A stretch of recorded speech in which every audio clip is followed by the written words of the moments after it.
Before I begin, I want to make something very clear. This is not a video about endorsing anyone's tribe, ideology, or politics.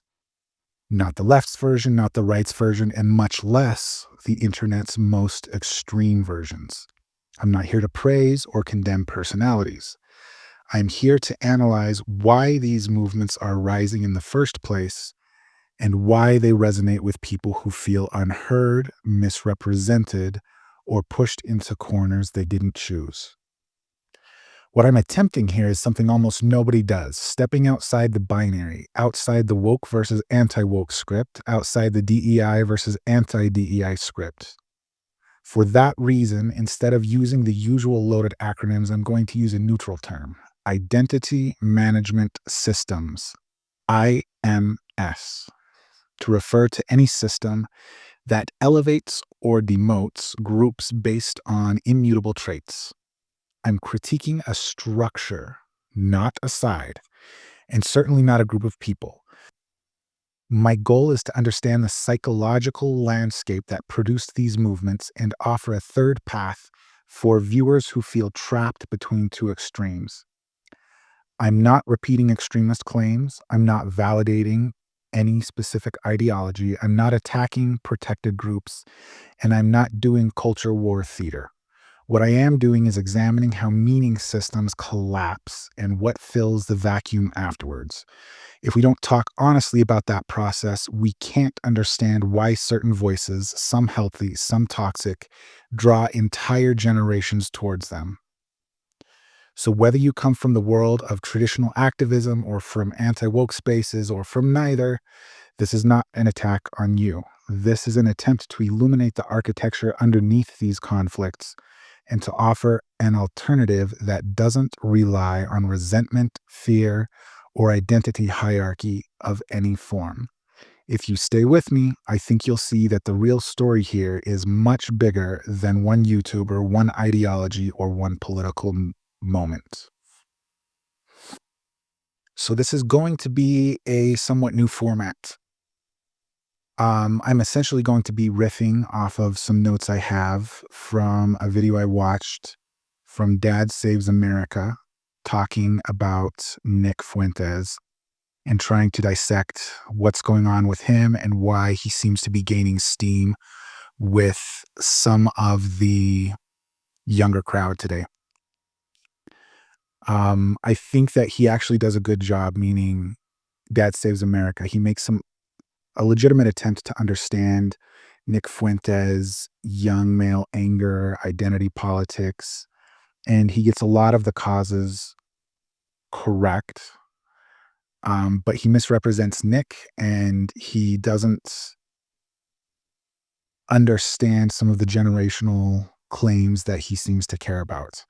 And because of that mismatch, that's why sometimes young men or the younger generations don't seem to trust men like him. So, some of the things that Dad Saves America gets right are things like young people wanting to burn down a system that feels rigged. And we've got a lot of issues going on here. Um, when we're playing the IMS game, Identity Management System game, um, that will inevitably target certain demographics and make them feel undervalued and underappreciated in culture and in society.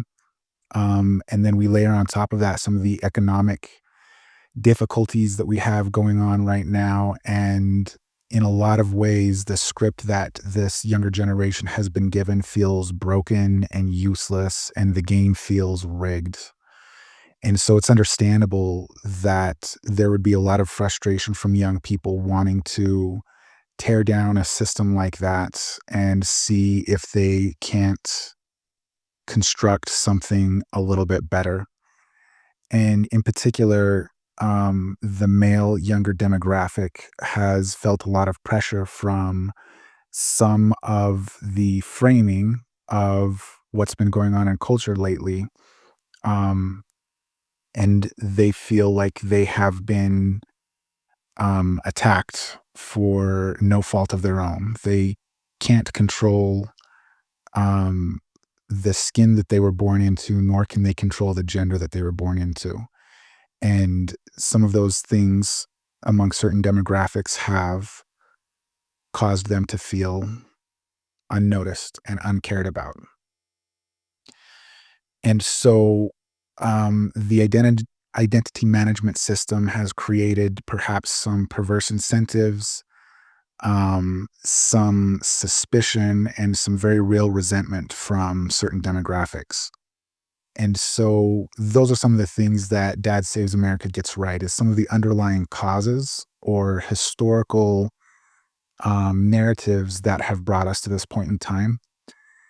And he sees those identities being weaponized. Those particular demographics are looking for creators, for speakers, for role models, for people who at least tell them that they do have value and that there is hope. And there's not a whole lot of those people right now speaking to them. And so the very few that are tend to get a lot of the attention.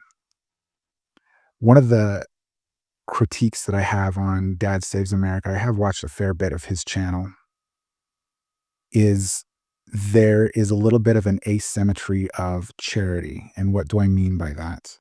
I mean that quite often when other somewhat controversial figures such as Trump or such as Charlie Kirk get misquoted, Dad Saves America takes the time to look up the full context and to clarify and to defend sometimes. Maybe not necessarily to defend the points of views that those types of people share, but he takes them seriously as people, as voices, and goes to the trouble to clarify the actual context from which they were misquoted.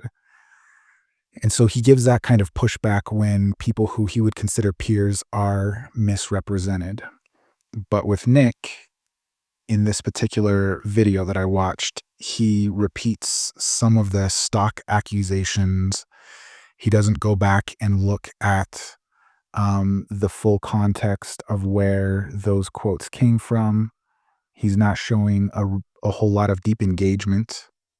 And he speaks as if he is certain, but he doesn't speak accurately.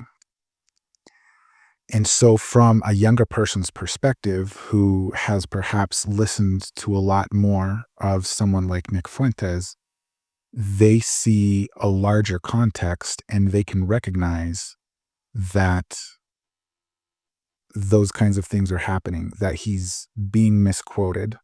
And this is not to endorse any particular view that Nick Fuentes may have, but it's simply to say that DSA did not give the full context for many of the clips that he showed, and that inevitably skewed the point of view or the worldview that Nick purports to have. And when that kind of thing happens, it destroys trust. And so it doesn't matter a whole lot that DSA got a lot of the causes and the reasons for feeling resentment correct. He immediately destroyed a lot of the credibility that he was building up until that point um, by not representing Nick's worldview accurately, at least the way that Nick would represent it and the way that some of these younger viewers have seen it represented by Nick in his longer form videos. DSA talks and reminisces a lot about the 90s and the early 2000s and how it felt back then. It seems like we were following a little bit closer. This would be the perspective of DSA, that we were following a little bit more closely the dream of Martin Luther King, where He dreamed of a world where we would judge people based on their character and not the color of their skin. And from the perspective of somebody who lived through that, DSA thought that we were closer to that dream in the late 90s and early 2000s than we are today. But Zoomers never lived in that world.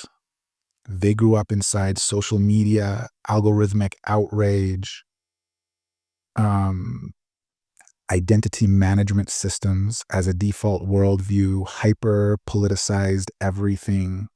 And that's the only world they know. And so that's it. They don't know what it was like, whether that is an accurate memory that DSA has or not. They don't remember that because they never lived it.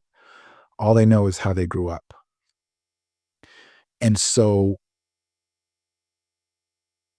DSA wishes that we could go back to that kind of an environment and world. And for a lot of reasons, we can't really.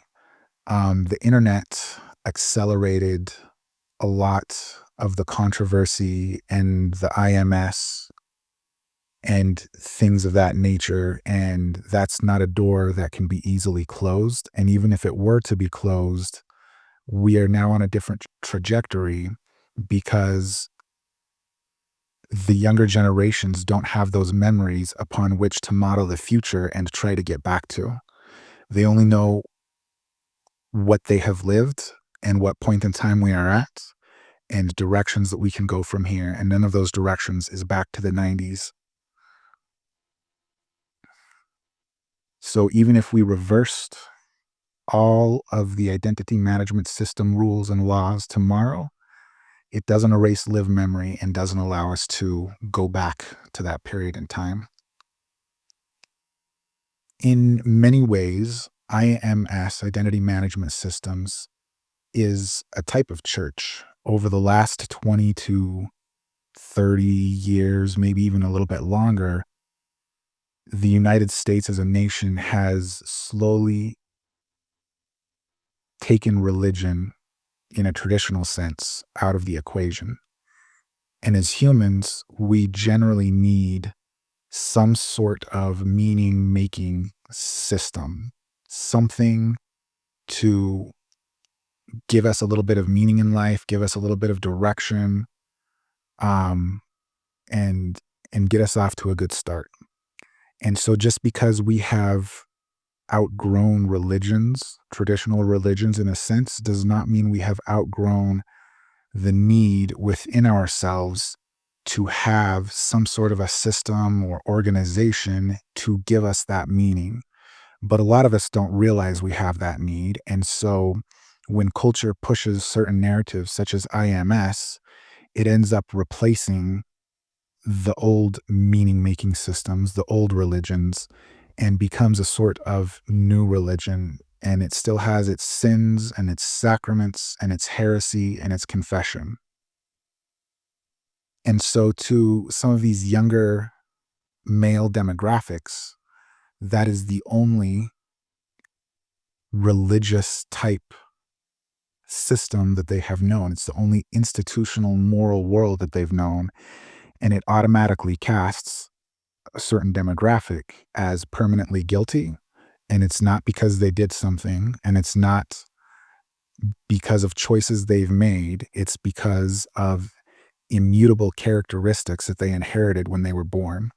And so that doesn't feel very good when the only institutional moral worldview that they have known, the only meaning making system they have known, is one that treats them as a lower class,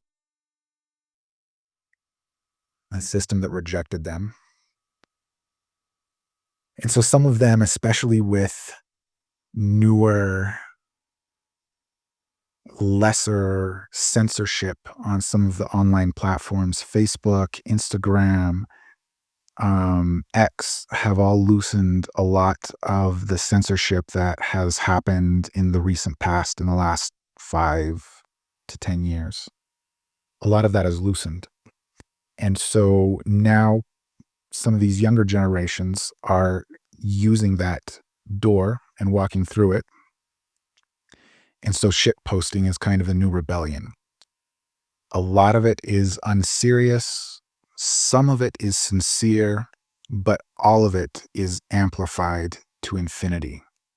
Somebody like Dad Saves America has a hard time connecting with this and processing that someone can feel and think that they don't believe the memes that they are posting, but they're saying it because it's funny and they're saying it because it's forbidden.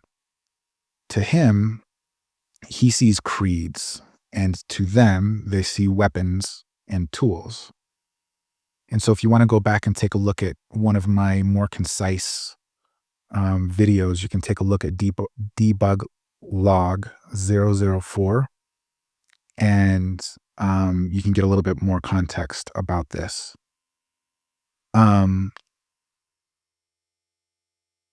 But essentially, memes become the visible exit from obey the new church, be silent and be ashamed. It's kind of a third option that they are choosing instead of sticking with the binary. DSA also proposes that we should all get equal treatment under the law, which I think most of us would agree with. And so he feels like we should change the laws so that there are no protected classes. There's only one legal standard. There's no identity management system type of policies. And that would be great, but it's not a realistic view of what government is and how it functions. Of course, equal rules are better than unequal rules, but the state has never been neutral. There are always factions within the state. We typically have a two-party system in the United States, and third parties rarely get love. And so when one of those two parties comes to power and has a little bit of control, then they will always weaponize these types of things. And so you can never trust government to be the meaning maker on things like equal treatment. Um, in other words, you can't ask the magician to always be the neutral referee.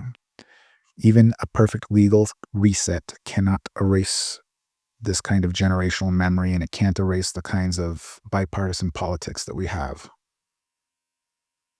And so Nick is essentially a symptom of a meaning vacuum.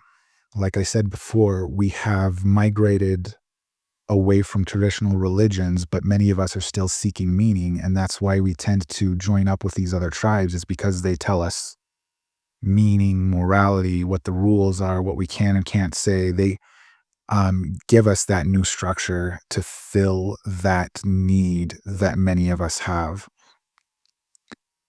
And Nick tends to fill it, whether he is right or wrong, with a coherent, heroic narrative, and a narrative where you aren't inherently evil. And he gives it a little bit of mystique by dressing it up as a forbidden truth. And so when a critic misquotes him, young men conclude that the system does in fact lie. And once they learn to see one lie, they tend to see all of the lies. And so now I'm going to go into a little bit deeper a concept known as magician's choice. And this is a way to structure magic tricks so that the magician always wins, essentially. And so imagine you have 3 cards in front of you. The magician knows which card is your card, and the magician instructs you to touch 2 of the 3 cards. If you touch the card that is your card, he will simply remove the 1 card that you didn't touch. If your card is not one of the cards that you touched, he will remove both cards you touched. And so you are given the illusion of choice, but really he is controlling what you are choosing and what you are not, so that you will always, quote, choose the correct card. And so that works like a lot of systems, that works like the government. The state can't really be neutral. Um, the referee can rise above the game. And so we essentially are given a limited set of choices, and that makes us feel like we are choosing. But those choices that are presented to us are never the full list of choices. And so we often don't even realize that there are other choices that are better for us that have not been presented. The whole frame is rigged. Left versus right is just magician's choice. Woke versus anti-woke, just magician's choice. DSA, Dad Saves America, wants a nicer magician, but the trick itself is the problem.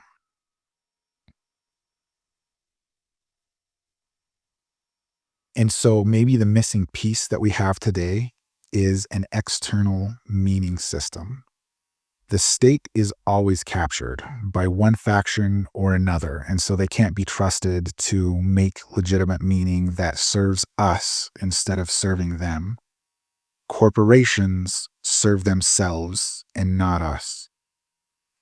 And so if IMS, Identity Management System, is a failed church, then young men and people in general need some sort of meaning system from outside of politics, from outside of political parties, some sort of meaning structure that is not dependent on any of those systems and that can remain neutral and actually serve the people instead of serving one system or another.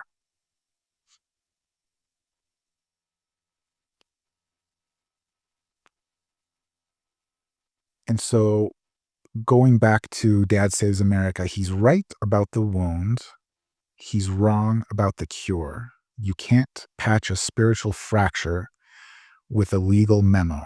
You can't win back trust by asking a generation to forget the only world they've ever known. If you grew up inside the IMS church, if you watched the state pick winners and losers, if you learned that neutral wasn't neutral, you won't settle for better referees. You'll want a different game. The real conflict was never left versus right, woke versus anti-woke, black pieces versus white pieces on a chessboard. It's between you and the hand that keeps arranging the board. If anything in this conversation challenged you, good. I'm not asking you to agree with me. I'm asking you to consider that both dominant systems, the identity management systems of the establishment and the reactive identity movements forming online, are ultimately the same architecture with different branding. They reduce human beings to categories, they strip individuals of meaning, and they leave entire generations searching for a place to stand. My claim is simple. A third option is not only possible, it's necessary, and begins with refusing to be sorted by the systems that claim to liberate us.